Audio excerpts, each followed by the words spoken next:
Olá, olá, olá, olá! Boa tarde, boa noite, bom dia, sei lá qual lugar você está assistindo este webinar. Mas seja bem-vindo ao webinar IA e Ética e Privacidade de Dados. Vamos conversar um pouquinho hoje, temas bem relevantes, bem atuais, e você pode participar aqui. Eu estou vendo que já temos algumas pessoas online conosco. Se você está por aí, quiser participar, use o chat para você interagir conosco, enviar sua pergunta, que no final nós teremos a oportunidade de responder a sua pergunta, caso faça sentido, né, gente? Não vai mandar pergunta aleatória que não faz sobre o sentido. Como aqui a galera é profissional e madura, já sabe como que funciona. Então a gente vai começar aqui o nosso papo. Hoje temos dois convidados muito, que conhecem muito do tema e que vão agregar bastante sobre isso. Então o tema de hoje é IA, ética e privacidade de dados. Antes de começar realmente aqui, ó, se você está por aqui, quiser compartilhar o link do YouTube aí no grupo da empresa, no chat, ou de repente no grupo de amigos em algum lugar, faça esse material chegar até aquele que precisa. Você pode ser esse promotor de ideias, beleza? Vamos lá, tema de hoje: IA, ética e privacidade de dados. Com as crescentes preocupações sobre viés e privacidade em sistemas de IA, as considerações éticas estão se tornando cada vez mais cruciais. Vamos fazer aqui um webinar para discutir como as empresas podem construir soluções de IA transparentes, justas e responsáveis enquanto protege os dados dos usuários e podem atrair um público significativo interessado em práticas de IA responsável. Acredito que você usa alguma coisa de IA, então você está entendendo o que a gente está querendo discutir aqui: ética e privacidade de dados. E para falar um pouco mais desse papo aqui, para falar sobre esse tema, vou trazer dois convidados, começando aqui por ordem alfabética. Eu queria trazer aqui Dino, que é o nosso CEO da eTrust. Bem-vindo, Dino. Muito obrigado, Fusca. Obrigado a todos que estão nos ouvindo. Um grande prazer estar aqui debatendo esse assunto tão importante com vocês. E, além de ser CEO da eTrust, eu trabalho aí há 2 décadas, mais ou menos, com segurança da informação, privacidade. Então, tentar agregar um pouco da experiência e dos casos práticos de trabalhar com isso há algum tempo.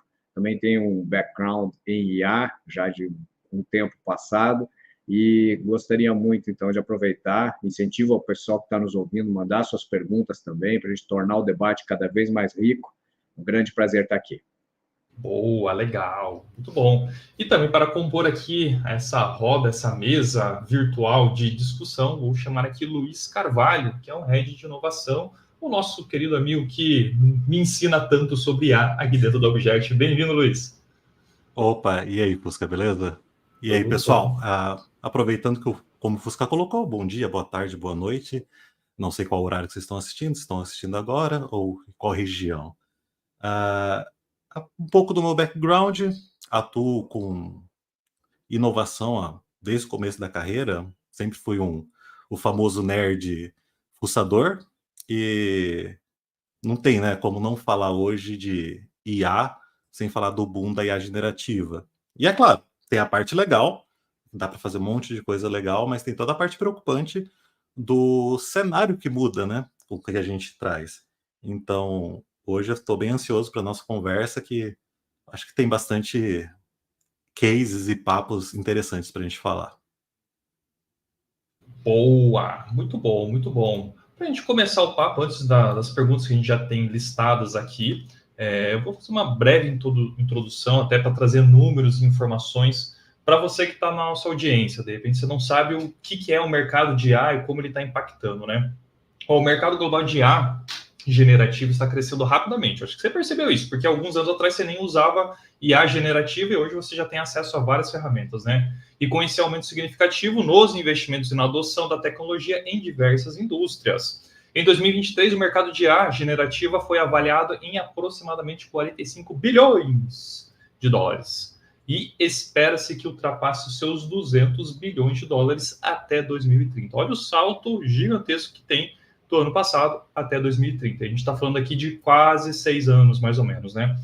E uma coisa bem importante aqui no relatório da McKinsey, a adoção de IA generativa tem se expandido em várias funções de negócio. Segundo esse relatório da McKinsey de 2024, este ano, mostra que 65% das organizações já utilizam IA generativa regularmente, quase o dobro em comparação com o ano anterior. Os setores que mais têm utilizado IA generativa são a parte de recursos humanos, supply chain e operações de serviços, segundo a McKinsey. E estas áreas estão vendo os maiores benefícios em termos de redução de custo e aumento de receita. Então, dois fatos bem importantes, de duas fontes aí interessantes, principalmente o relatório da McKinsey. E aí a gente sabe que isso aí está crescendo, e IA está sendo utilizado com frequência, mas a gente tem que lidar com situações de privacidade de dados e ética. E aí a gente vai entrar nas nossas perguntas aqui. Eu vou começar com o Luiz. Quais são os principais riscos que você vê, Luiz, aí? Riscos, preocupações éticas de privacidade de dados relacionado à IA generativa? Legal, legal. Para essa parte eu gosto de lembrar de um... Antes mesmo de lançar o ChatGPT, o pessoal da OpenAI, eles já tinham liberado a API para você fazer alguns testes antes mesmo do boom. Eu tinha feito alguns experimentos de conexão com o WhatsApp. Então, até então a gente tinha o NLP, que você realmente treinava uma IA para entender uma intenção e dessa intenção ter uma resposta. Com a IA generativa ali mais voltado para a questão de chat, você tinha a parte do você poder perguntar qualquer coisa e ela responder mais livremente. Então, eu tinha um case muito específico que eu estava treinando, só que acabou por ventura, no meu lista de contato, eu fui responder a minha namorada ali rapidamente. Aí eu mandei alguma coisa, te amo. E recebi uma resposta. E segui a vida. Só que nesse seguir a vida, eu tinha mandado para o contato que era o meu robô de IA. Isso daí, de novo, antes do chat GPT. Eu só fui perceber alguns minutos, algumas horas depois. E, claro, um case bem interessante para você ter uma ideia, isso bem antes do chat GPT dar o boom, e hoje a gente tem N modelos com bilhões e bilhões de parâmetros.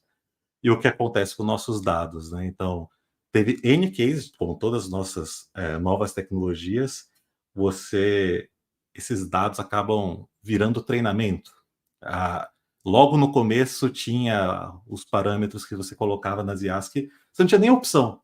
Eu quero, meus dados podem ou não podem ser usados por treinamento, de retreinar essa IA.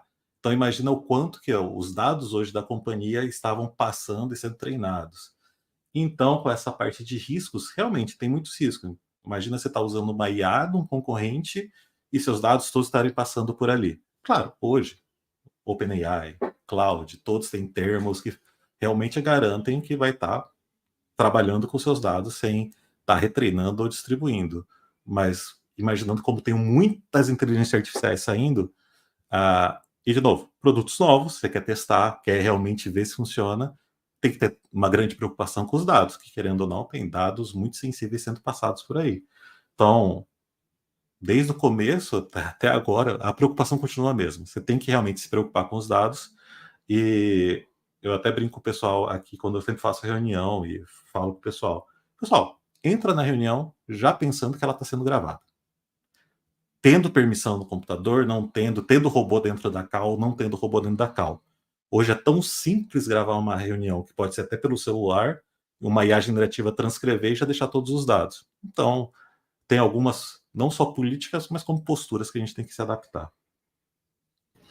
Pois é. Dino, quer complementar? O que você vê de principal risco, preocupação? Realmente, esse exemplo que o Luiz trouxe, assim, eu tô ultimamente, o que eu mais entro em reunião sempre parece um bot, sei lá, alguém assim, esse é o gravador. Tá bom, entendi.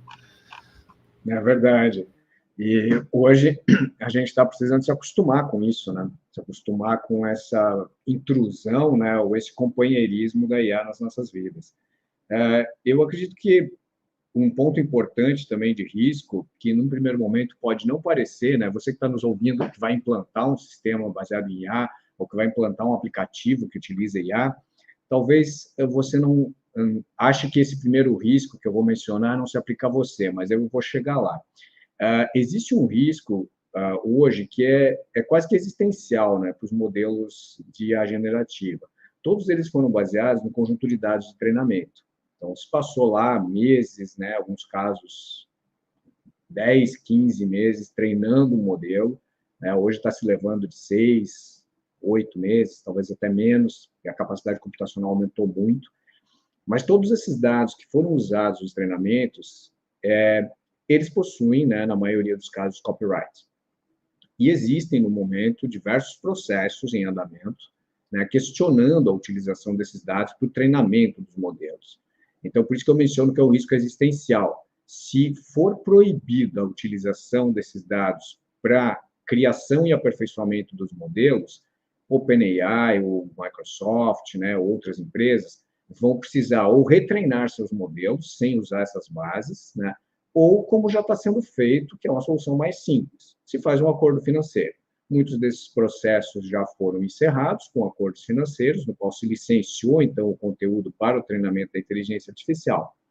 E a gente, como usuário, né, como empresa que vai desenvolver um aplicativo, vai utilizar uma API de inteligência artificial. Qual é o nosso risco? Bom, o que acontece é que as empresas, né, os grandes fornecedores dos LLMs, eles já colocaram cláusulas dizendo assim, se você sofrer um processo por direito autoral, nós vamos cobrir esse processo para você. Então, o primeiro risco que eu vejo é esse risco existencial dos LLMs. Quando você vai desenvolver um modelo, verifica bem, né, o seu fornecedor do LLM, se ele está protegendo você contra esse risco que é a utilização de dados protegidos por copyright no treinamento do modelo, que vai ser o motor do aplicativo que você vai desenvolver, né?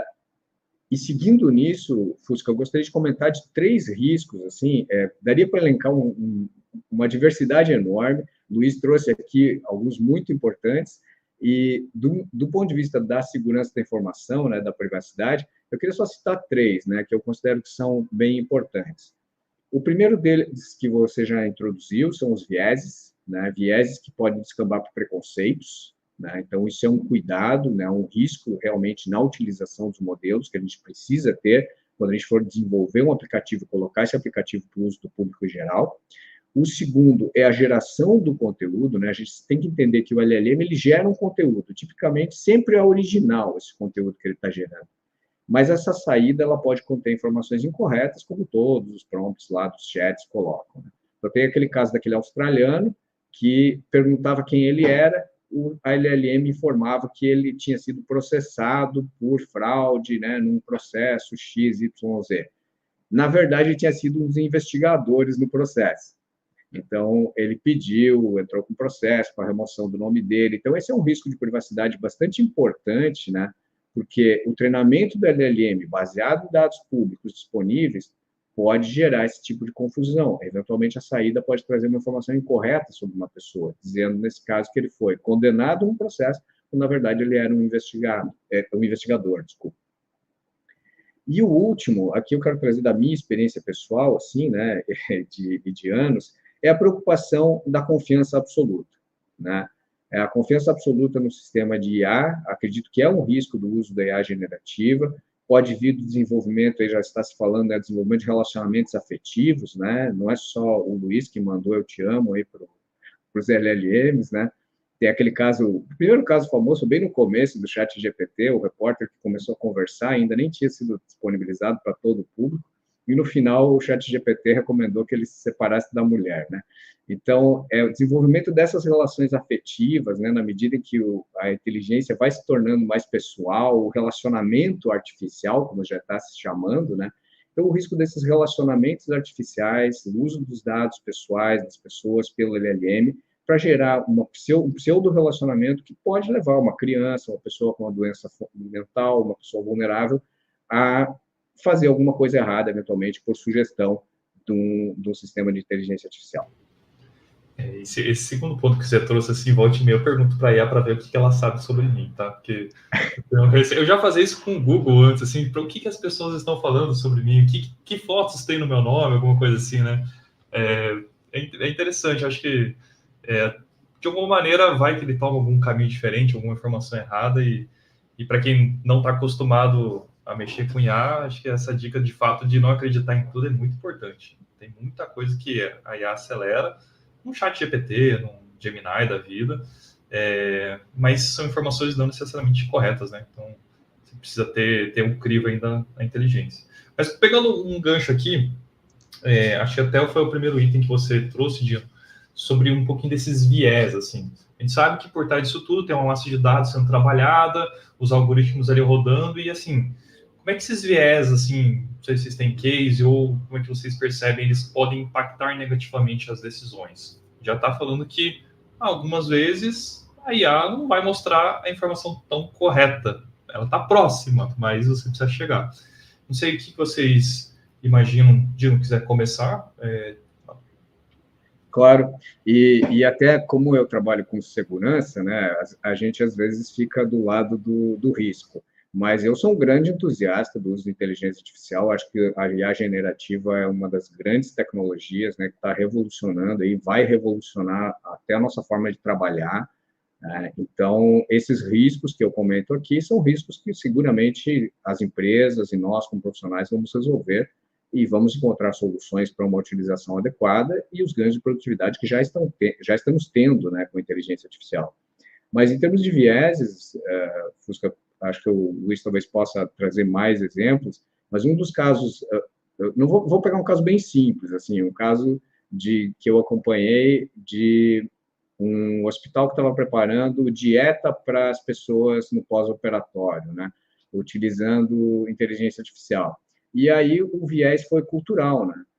Preparar uma dieta para uma pessoa no Nordeste, citando alimentos de outros países, né, do hemisfério norte, é uma coisa que não fecha. Até você encontra esses alimentos, né, no supermercado, numa grande cidade, mas não tem muita lógica. Então, tem alguns problemas de viés tão simples quanto esses, né, que a gente nem pensa, mas a IA já está sendo usada em diversos campos, né? A gente sempre pensa em tecnologia, mas na saúde ela está sendo muito utilizada. Tive a oportunidade de ver alguns projetos nesse sentido. E esse é um dos casos, prosaicos, né, mas que afeta a capacidade da pessoa utilizar o sistema por conta de um viés cultural. Boa, legal. Luiz, quer complementar sobre essa questão de vieses, assim, que você encontra? Com certeza, com certeza, com certeza. Pegando exemplos, né, de alguns experimentos que eu tenho feito, acompanhado, pegar tão simples também como IA generativa para gerar código, resolver códigos e afins. Então, você consegue usar a IA generativa para programar, ou fazer, não programar 100%, ainda não tá, assim, tá bem avançado, mas, de novo, não dá para confiar 100%, mas a questão do viés.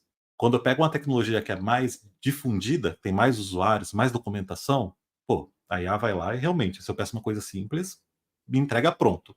Pedir alguma coisa de Python, de JavaScript, se eu peço uma coisa que tem menos material na internet, linguagem mais nova, aí eu já consigo ter um resultado bem menos assertivo. Quando você pede alguma coisa nesse nível de programação em si, aí saindo do viés, né, de programação, pô, legal. Enquanto eu tenho linguagem mais conhecida, para linguagem menos conhecida, o resultado é menor, e às vezes você cria um sistema confiando nisso, você vai ter problemas. Então, se você vai usar para uma linguagem mais proprietária e afins. E um outro ponto que acontecia muito em algumas LLMs, você pedia para ele gerar artigos, resumos e afins, pedia para gerar fontes. Gere para mim, mas eu quero saber a fonte e o link dessa matéria. A IA ia lá e gerava um link que não existia. Ela tinha. Ela até hoje, um dos grandes pontos é fazer ela responder não sei. Você tem que dar uma forçadinha nela e falar, cara, se você não sabe, não responda. Sabe? Não invente resposta. Tanto que muitos dos meus modelos que eu tenho rodando aqui de agentes de IA, quando realmente não é nada focado muito, tipo, que eu tenho uma resposta mais exata, não preciso de tanta interpretação, eu falo, se você não souber, responda não sei, não o invente. Então, esses vieses acabam atrapalhando até nos resultados do que você está criando com a IA generativa. Aí, de novo, aí um outro ponto, né, do viés, a IA acaba alucinando. Então, você tem o problema de alucinação, está diminuindo, mas ainda existe.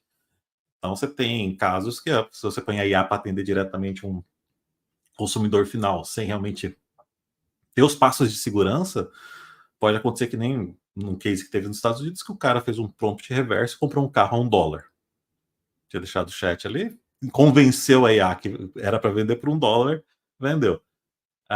Então, esses cuidados tem que ter sempre com a IA, e ela é muito teimosa para falar não sei. Ainda está sendo evoluído, está bem melhor do que ano passado. Todo mês tem uma IA mais poderosa, poderosa assim, né? Ela consegue elaborar melhor as respostas, mas não dá para confiar e tem que se preocupar com esses vieses, sim. Eu até ia perguntar se realmente eu estava no conceito correto, se era o chamado alucinação, né? Que eu lembro quando eu aprendi um pouco de IA, falar assim, não, cuidado que a IA pode alucinar, né? E de fato, às vezes chegam informações bem distorcidas, né? Legal aqui. Vou pegar não é uma pergunta, mas um comentário aí, até para trazer participação da galera. A Adriana comentou aqui no YouTube que entendo esses aspectos, no entanto, qualquer tecnologia não substitui a crítica das pessoas. Acho que ela estava fazendo o link com o que o Dino trouxe ali, daqueles 3 pontos, né? Acredito que a divulgação da tecnologia precisa passar pela avaliação de cada pessoa. Quem não critica, perde. Muito bom, muito bom. Legal. Obrigado pela participação aí, Adriana. E vamos seguir. Então, a gente já falou aqui sobre riscos, preocupações éticas, a questão de privacidade, falamos aqui dessas questões de vieses. Aí a gente vai para uma terceira pergunta. Como é que as empresas podem implementar as medidas de proteção? Já falou um pouquinho aqui de IA, falamos de ética, agora falamos um pouquinho de proteção de dados. E como é que as empresas podem organizar seus dados de uma forma eficaz na adoção de IA generativa? Quer começar, Dino, Luiz? Como é que vocês querem? Quer levantar a mão primeiro ou desmutar? Começa. Tá, eu começo aqui, vamos lá. Essa também é bem legal essa pergunta. De novo, tecnologia nova, estamos aí há 2 anos e meio, aí com o ChatGPT, completando 2 anos, agora realmente me fugiu, é bem nova. É bem recente, né? É bem recente, e aí vem o ponto, né, privacidade de dados, e como eu comentei anteriormente, no começo não tinha a opção de você falar, quando eu estiver rodando, eu não quero que os meus dados sejam usados para retreino. Não quero, então, a partir de um ano, eles começaram a implementar uma opção dentro das configurações para você falar, não, e realmente eu tenho que, esses dados que eu estou te passando, use de jeito nenhum para retreino. Hoje a gente está acostumado a usar cloud. Nossos dados hoje estão na nuvem. Porém, estão na nuvem por trás de um contrato que eu tenho com uma empresa, que eu estou pagando, um Gmail, um Google, um Microsoft, um Salesforce, o que for. Eu não estou usando meus dados estão lá, mas estão protegidos por trás de um contrato. As empresas foram tomando maturidade. Então, teve até uma reunião de líderes um tempo atrás, e realmente eu até reforcei, falei, pessoal, hoje, independente da empresa, vai ser impossível controlar quais IAs que o pessoal está utilizando. Então, a questão da educação, a gente olha os contratos, vê se esse contrato, geralmente as ferramentas pagas acabam trazendo essas opções dentro do contrato, falando, não vou utilizar, vai ter essa opção, e é claro, evite as que vão estar utilizando para retreino. Ou, e aí, como todo trade-off, né? Você está usando um Gmail gratuito, eles falam, vou usar para marketing, para remarketing. Legal. Os dados que eu estou passando têm esse perigo?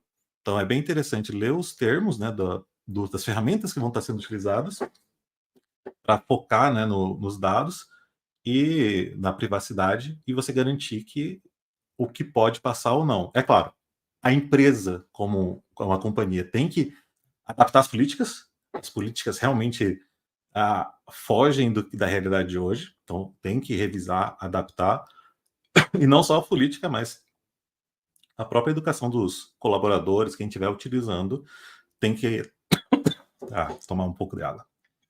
Deixa ela esperadinha, tem que ter a consciência para realmente se preocupar em ler os termos.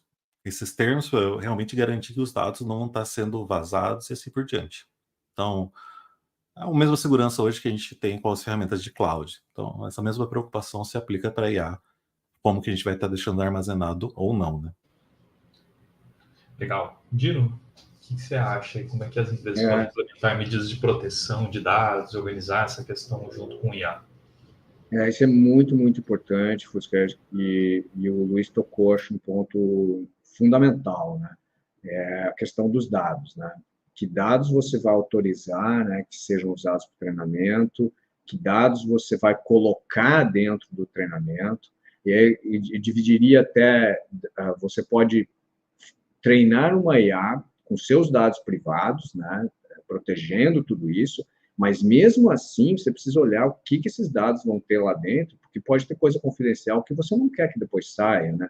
Tem já os casos famosos, né, de filtração de dados, começa a perguntar para o LLM de uma forma ou de outra, faz de conta, né, que você está fazendo isso, e acaba buscando uma informação que está lá dentro que não deveria ter saído, né? Então, acho que o Luiz tocou no ponto fundamental. Eu acrescentaria apenas um exemplo de um estudo recente, e tudo é muito recente, né? A gente fala assim, recente é a semana passada, atualmente, né? 3 meses atrás já é bastante tempo atrás. Então, esse já é de 3 meses, 4 meses atrás, mas é um estudo que fez o seguinte, naquela linha do comentário da Adriana Fusca, que você leu ali, como faz a crítica, né? A informação sai, como é que você tira o viés, como é que você procura detectar alguma exfiltração de dados. Uma técnica que se propôs e que mostrou bons resultados é a utilização de modelos de linguagem menores, analisando a resposta de modelos maiores, né? O modelo maior ele é mais caro, ele demora um pouco mais, mas você pode botar 3 modelos maiores, dando uma resposta, e usando modelos menores para fazer análise e seleção dessas respostas, e aí você apresenta para o usuário final aquela solução que foi selecionada pelo modelo menor.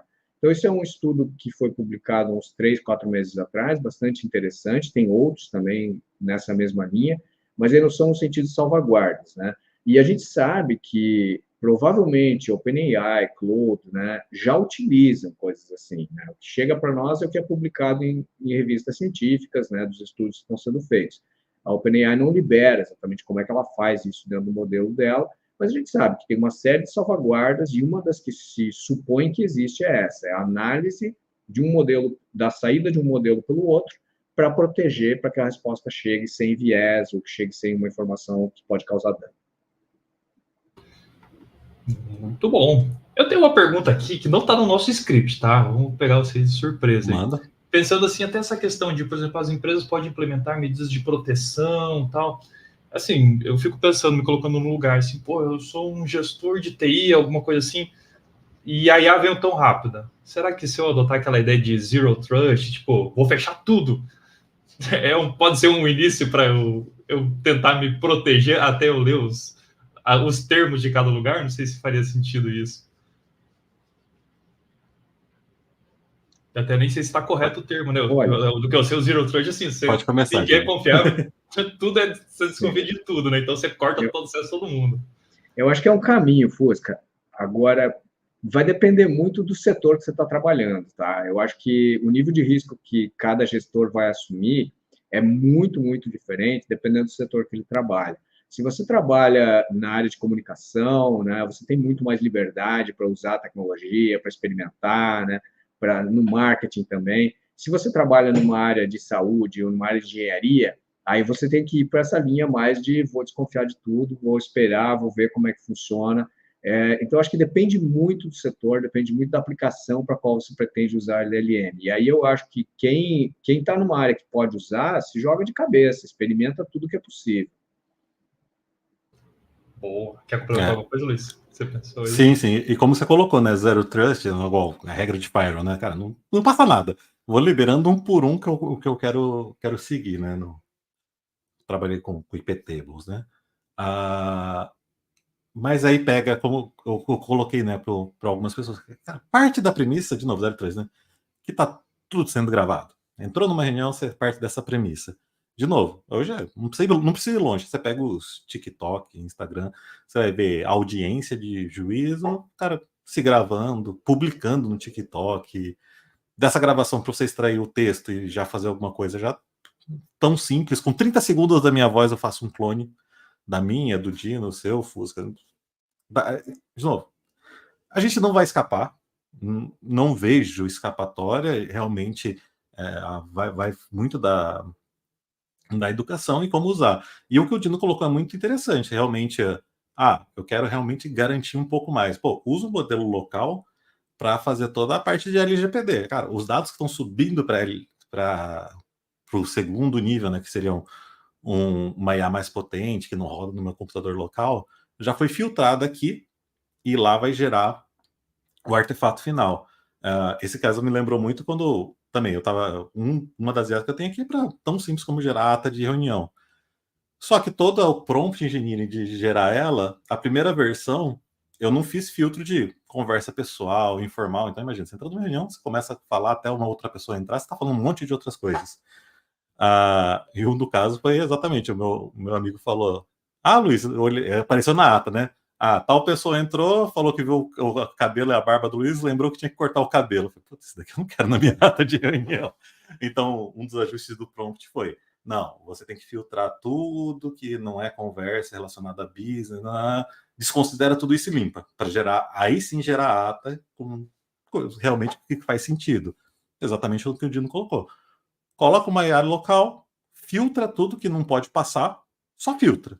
Aí passa para a IA mais potente para gerar os seus artefatos finais e assim por diante. É uma boa estratégia. E considerando esse o zero trecho, porque realmente onde você estiver, você não vai escapar. Pois é, a gente não vai entrar nisso, mas só para dar uma pitada no comentário, eu fico imaginando, cara, essa época que a gente está vivendo, a gente está gravando aqui próximo a uma eleição municipal, é o grande, tipo, o que vamos viver, né?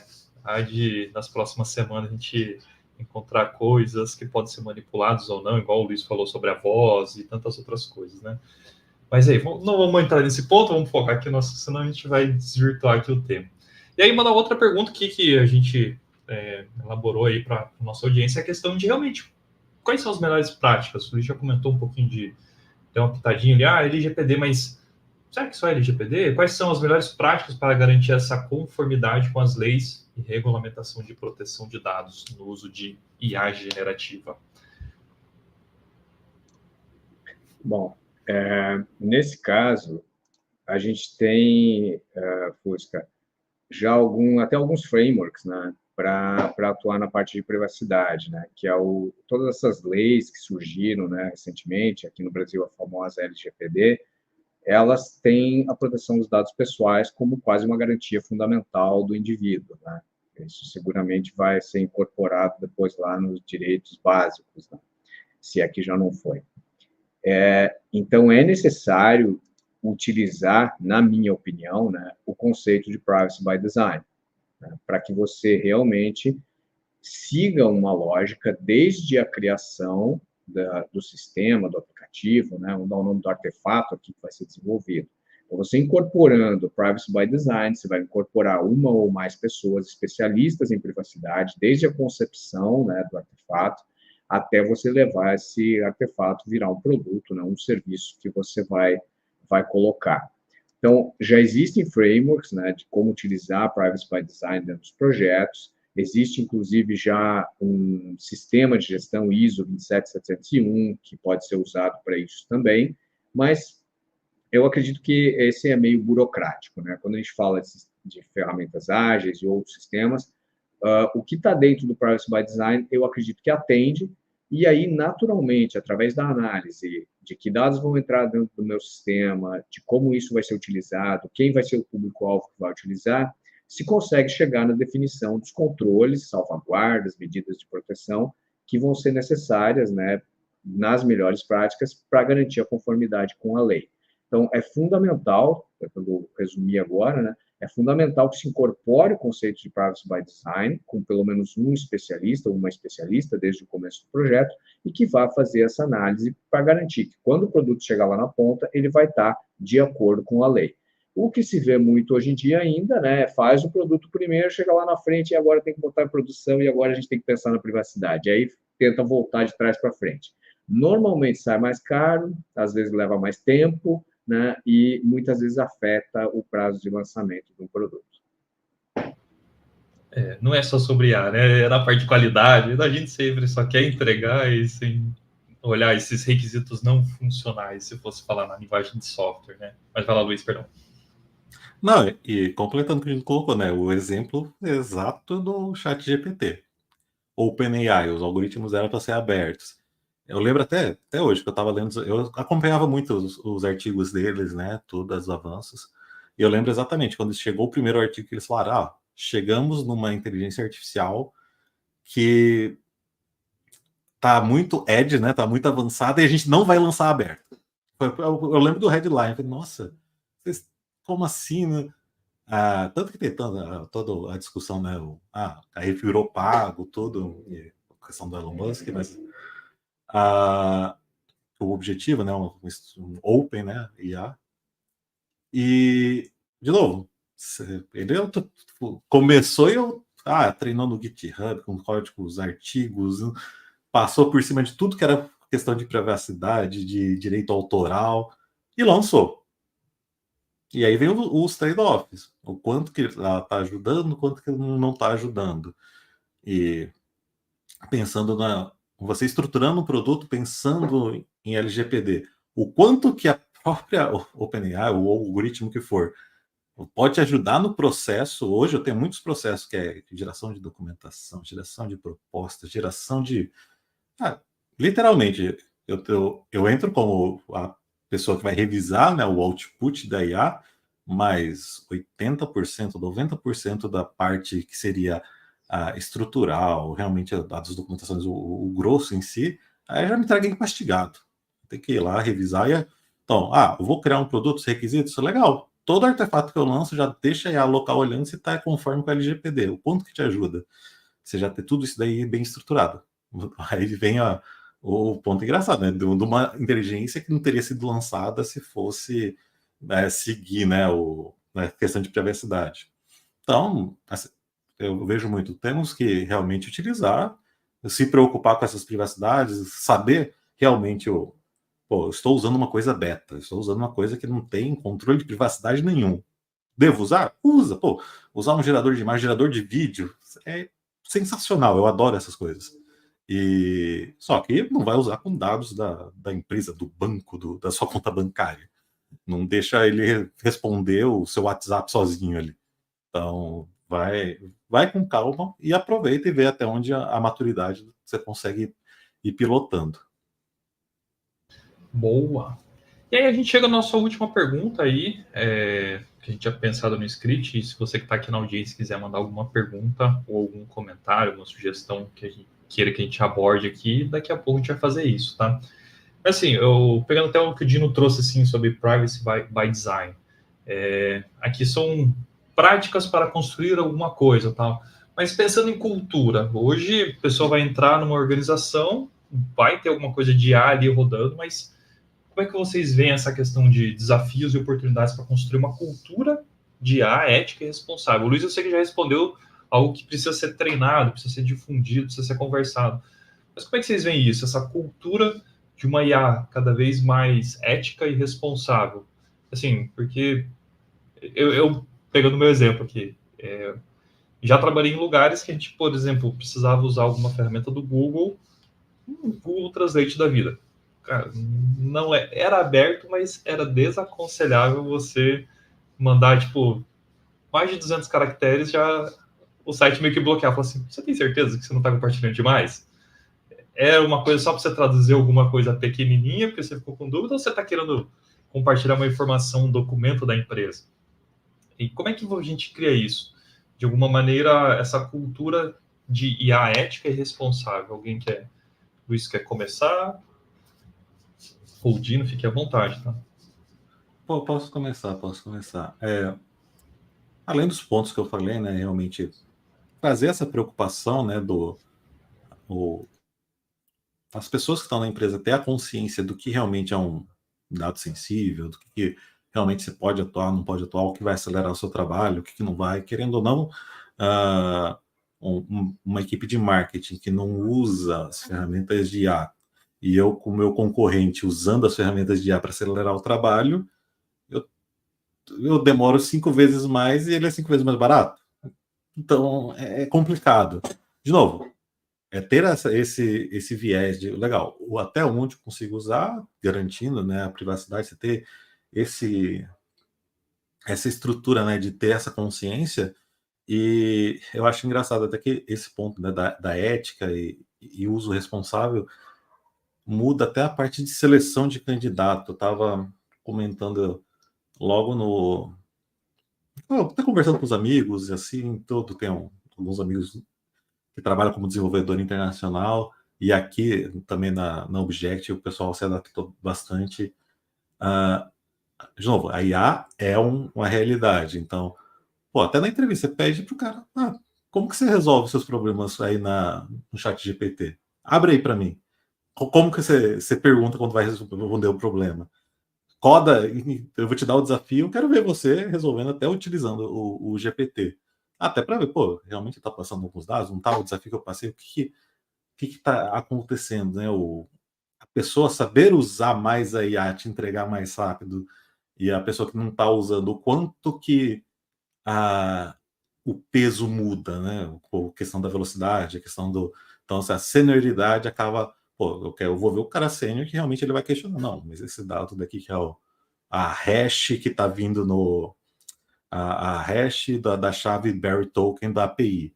O cara deu Ctrl+C, Ctrl+V, colocou no chat GPT. Só, pô, amigão, beleza, pode usar, mas não precisa mandar o Berry Token ali.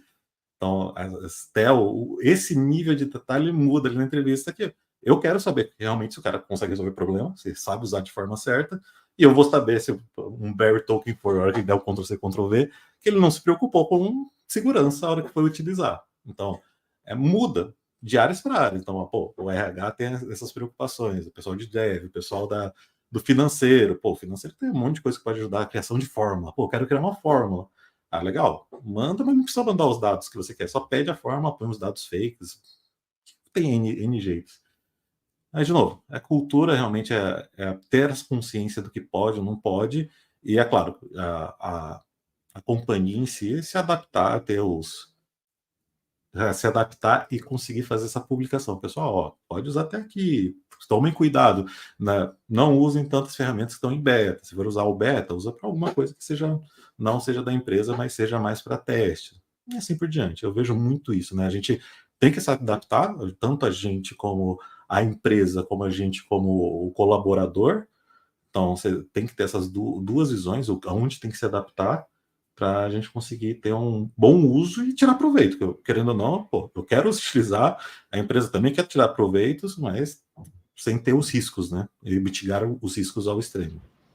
Boa. E aí, Dino? Fusca, Luiz. E aí, Luiz, como você falou, o RH tem um desafio novo, né? Eu participei de uma reunião em que estava comentando os processos de seleção de desenvolvedores, né? E aí foi comentado assim, nós estamos pegando agora as respostas que as pessoas dão para a prova de programação e a gente põe as respostas, a pergunta lá no chat GPT e está comparando, né? Pô, a gente pegou um cara que a resposta que o chat GPT deu era ipsis literis a resposta que ele colocou na prova, né? E aí eu perguntei assim, né? Então você não vai contratar esse cara, né? Porque ele usou IA para responder. Ou você vai contratar esse cara porque ele usou IA para responder?